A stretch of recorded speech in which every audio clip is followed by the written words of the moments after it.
Hello mga ka-vibes, kumusta po kayo lahat? Unang-una po sa lahat, maraming salamat po sa mga nag-subscribe at sa mga mag-subscribe pa at sa mga bumabalik sa aking munting channel. Magandang buhay sa ating lahat. May wishing coins po ako dito. So mag-isip-isip na po kayo kung ano po ang inyong gustong hilingin sa Panginoon at sa mga universe at sa mga angel guides at angel spirits.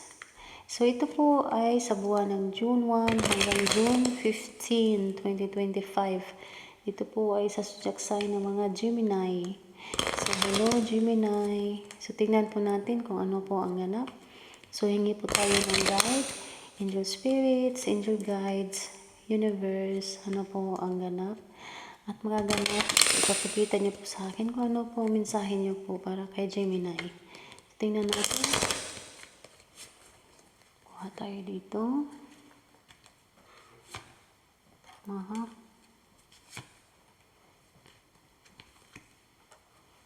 Oh. So Gemini, may nasagap akong energy dito ni Gemini.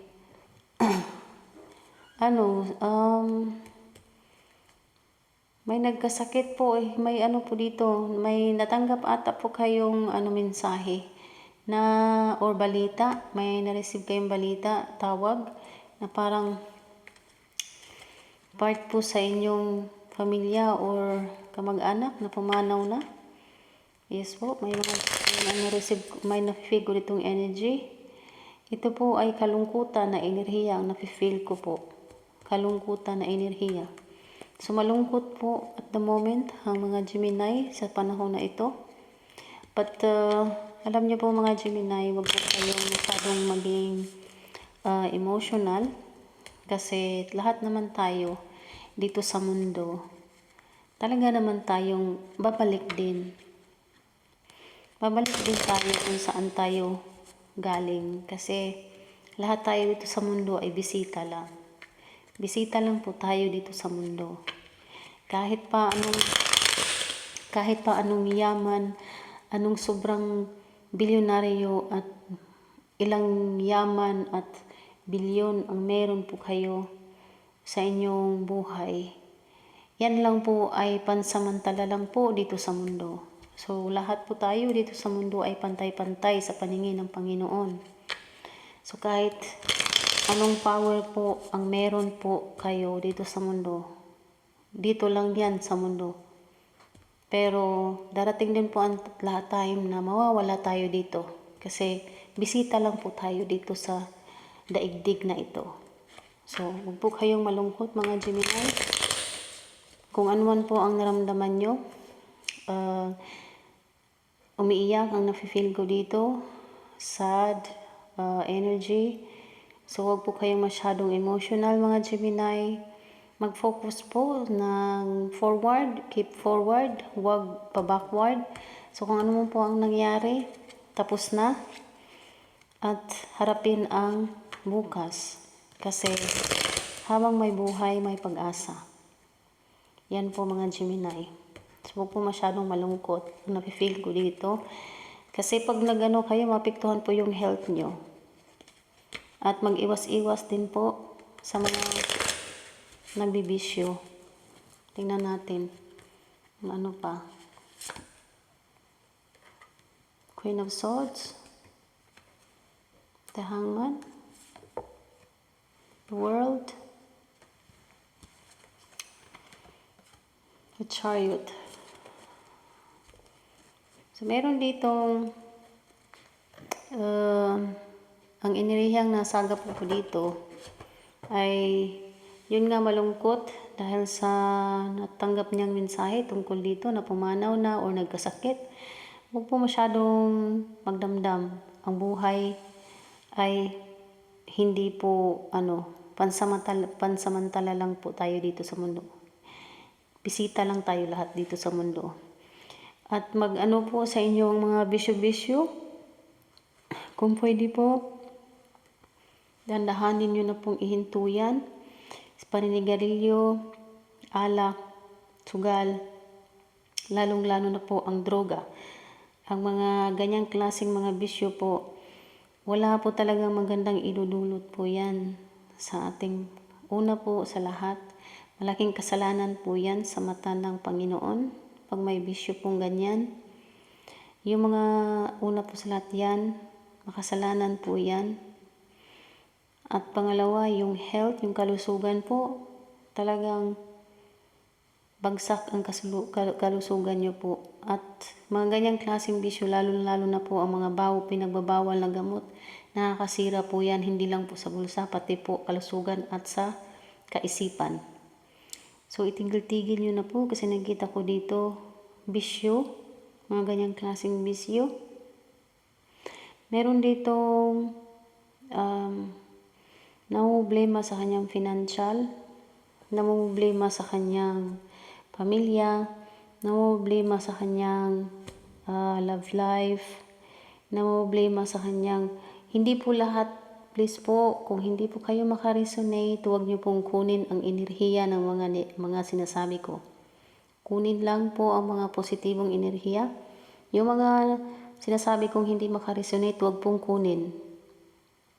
Itapon ang mga enerhiyang hindi po karapat-dapat na kunin. Yung mga hindi nakaresonate, huwag pong pilitin. Kasi sa nakikita ko lang po dito sa mga cards, ito nga po, itong enerhiya na halos nag-ano yung enerhiya ko eh. So huwag po kayong masyadong malungkot habang may buhay, may pag-asa. Meron ditong aalis, iiwanan yung mga mahal niya sa buhay kasi nga may single parents dito na papuntang ibang bansa. Kailangan niyang magkayod, kailangan niya magpunta ng ibang bansa para sa kanyang mga anak. Yes. Meron ditong, ito nga, magta-travel papuntang ibang lugar, magtatrabaho, yung iba magma-migrate. Meron po ditong, tungkol po sa relasyon, may ikakasal, may magpapakasal na po sa buwan ng June. Sa buwan ng June may magpapakasal na. So nakadetalye na po ang lahat ng mga gastusin. Yung petsa, naka-fix na yung petsa sa buwan ng June. Kakasal na sila. Meron ditong sa panahon po ng buhay ay hindi talaga, alam nyo ang buhay ng tao, para talagang weather yan. Weather lang. Hindi araw-araw ay maulap. So, minsan may bagyo din. So, ganyan po ang ikot ng buhay. So, huwag po kayong masyadong malungkot. Huwag din po kayong masyadong may na-feel akong energy dito na sobrang magtiwala sa tao. May na-feel akong enerhiya dito eh. Huwag po kayong masyadong magtiwala sa mga tao. Kaagad, mga Gemini. Kasi malapit po kayo sa inggit. Malapit po kayo sa katrayduran. May mga naiinggit, may nainggit po sa inyo. Yes po. May nainggit po sa inyo. So huwag po kayong masyadong magtiwala. Kung sino man po yung mga taong naanuhan nyo araw-araw or through contact nyo information sa online or kung anong mga information nyo, anong mga contact details nyo, anong mga social media meron kayo. Huwag po kayong masyado kaagad magtiwala, mga Gemini. Kasi may dito, maluloko. Maluloko siya. Depende po. So huwag po kayong magtiwala kaagad. Magmasid sa kapaligiran, follow your instinct. Meron dito, please po, follow your instinct. Dito talaga, may mga gabay, may gumagabay po sa inyo. Nafe-feel kong energy ay masculine na enerhiya ang nafe-feel kong gabay. Masculine, ibig sabihin po ay lalaki. Depende po yan, ama, kapatid na kuya, pinsan na lalaki o lolo. Basta may masculine na nafe-feel kong enerhiya dito na nakagamay po sa inyo. Kinakausap po kayo, winawarningan po kayo, Basta, kasi hindi nyo po, syempre, hindi natin marinig sila eh. So, if you feel nyo po, sa time na lumabas kayo sa inyong tahanan, ma-feel nyo po yan na may something. So, wag po kayong lumabas. Before po kayo lumabas ng inyong tahanan, lagi ko pong nire-remind sa lahat ng mga zodiac sign, maghingi po kayo ng gabay sa Panginoon. Mag-sign of a cross. Depende po yan kung anong relihiyon, kung anong meron po kayo. Before po nyo ihakbang ang una nyong paa sa pintuan ng inyong tahanan, magdasal po kayo. Maghingi po kayo ng proteksyon sa Panginoon na walang mga bad enerhiya na makalapit sa inyo. Huwag po kayong masyadong talagang magtiwala sa mga tao, Gemini. Malapit din kayo sa mga enerhiyang medyo may dito na nakamasid sa inyo ng sikreto na medyo nainggit. Inggit din talaga ang nakikita ko dito sa mga Gemini. May nainggit sa inyo. Mayroon dito na-feel ko na enerhiya. Please po wag pong kunin kung hindi kayo makaresonate. Enerhiya po ito. Itong tao na to, siya, may nagkagusto po sa inyo na may asawa na. May nagkagusto dito na may asawa na. At itong tao na to na nagkagusto sa inyo, gusto kanyang makasama, mag-flirt sa inyo. Lagi itong sa iyo na cool, nagpapansin. Yung mga ganun. Yes po. May asawa na po yan. Please po, iwas-iwas po. Kung alam niyo po na may asawa na, iwasan niyo po yan. Kasi, ang mga temptation na sa paligid-paligid lang. May mga dito, may asawa talagang, may asawa na nagkagusto sa inyo. Hindi po lahat, sa makaresonate lang. Kung na-feel nyo po na yung tao na yan nagkakagusto sa inyo at may asawa na, umiwas po kayo. Kasi alam nyo na kung anong maidudulot niyan. Alam nyo na kung anong mangyayari pag makipag-connect kayo at kung makipagrelasyon kayo sa may sabit na. Kasi malapitin kayo sa inggit sa taong maanghang na mata sa inyo eh. Meron ditong natutulog. Anong nangyari? May feel akong Gemini dito na emotional na enerhiya. Pero hindi po yan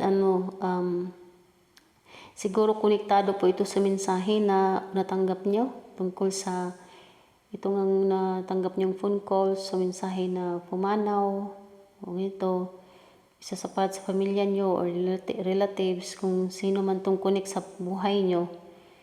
Yan ang feel kong emotion, ngayon emotional kayo sa panahon na ito. So yan po, magta-travel, magbabiyahe. Meron po kayo matanggap na pera. Karamihan dito, may matanggap na pera o sweldo. May matanggap po kayong pera, may nagpapadala po dito buwan-buwan. Siguro asawa or anak or kapatid nagpapadala po sa inyo buwan-buwan. May magbabalak ng negosyo dito. May gusto niyang magnegosyo pero hindi siya sure kung ano. Hindi siya fix kung ano talagang gusto negosyo niya. Ang gusto niyang negosyo. So hindi siya fix kung ano talagang klaseng negosyo. So, isip-isip bago mag-start ng inyong sariling negosyo. Sa mga Gemini, may wishing coins po tayo dito. May yes, tsaka no. So, pikit-pikit mata na po kung ano po ang gusto nyong hilingin sa ating Panginoon at sa universe. Kung ano po ang inyong hilingin. So, pwede nyo naman po i-stop muna ang video na ito at isip-isipin po ano inyong hilingin. So 3 seconds lang po. Tingnan po natin kung ano po ang inyong gustong hilingin. Mga Gemini. So isip-isip na. So 3 seconds lang. Pwede nyo i-stop ang video na to. Tapos i-play ulit. So nag-wish na ba kayo mga Gemini? So in 3, 2, 1.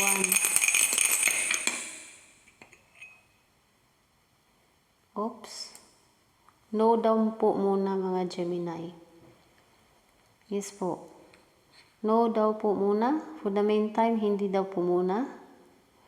So, huwag po kayong ma-discourage. So, for the meantime, hindi daw po muna ibibigay ng Panginoon yan sa inyo. Ng universe po yan sa inyo. So, sa susunod po na hiling ay makukuha nyo na. So, itong uno po, ibig sabihin, hindi po muna ngayon. So, may rason ang Panginoon.